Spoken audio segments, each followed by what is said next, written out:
Hello बच्चों, let's see this question. This question says the angle of minimum deviation for a prism of angle pi by 3 is pi by 6. The refractive index prism is. तो देखिए आपके पास जो minimum deviation का case दे रखा है किसके through, prism के through. तो की कॉन्सेप्ट लिखे हैं अपने पास यहाँ पर। की कॉन्सेप्ट जो होगा ये क्या होगा, minimum deviation through prism, minimum deviation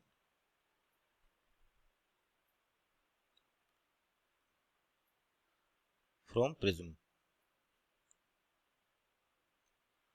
तो प्रिज्म के मिनिमम डेविएशन की बात करें तो आपका जो मिनिमम डेविएशन का फॉर्मूला है, या फिर समझे कि जैसे मान लीजिए आपके पास प्रिज्म है यहाँ पर, और क्या होगा, लाइट मान लीजिए एक सरफेस पे इंसिडेंट होती है कुछ इस प्रकार से।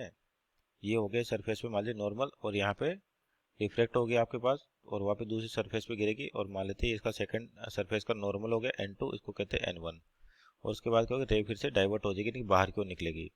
तो ये तो बोलते हैं एंगल आई, इंसिडेंट एंगल, और ये हो गया रिफ्लेक्टिंग एंगल 1, और ये 2, तो इसको अपन जनरली R1 R2 लिखते हैं।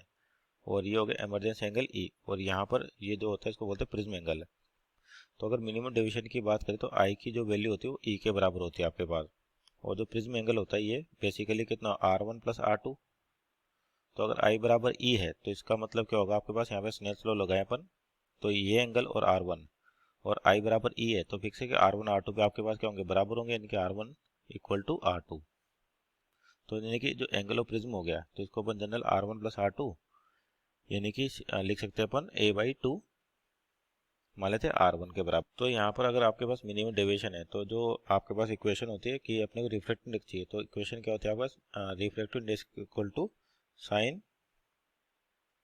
आपके पास क्या है कि जो एंगल है प्रिज्म एंगल, तो ये होता है delta M plus A/2 upon sine A/2।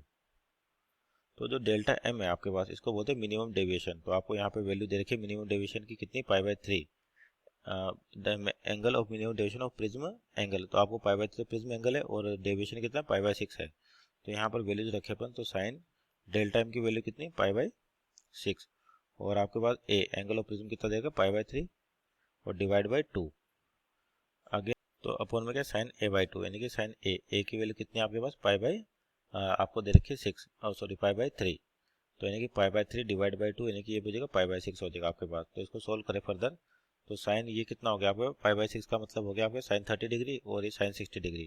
तो यानी कि यहाँ पर वैल्यूज रखें, तो sine 30 plus 60, 30 plus 60 by 2 divide by sine 30 degree.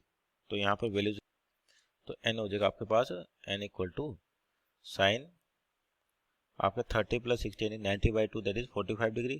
तो sine 45 divide by sine 30 degree. तो 45 की वैल्यू क्या होती है आपके पास 1/√2, और 30 की वैल्यू क्या होती है आपके पास 1/2, यानी कि 2 आपका ऊपर चल जाएगा। तो यानी कि सिंपल बोले तो √2। तो आपका जो रिफ्रैक्टिव इंडेक्स आ गया कितना है, √2। So this our final answer, refractive index equal to √2। और ऑप्शन देखे तो यहाँ पे ऑप्शन नंबर आपका B is the right answer. Hope you understood well, best of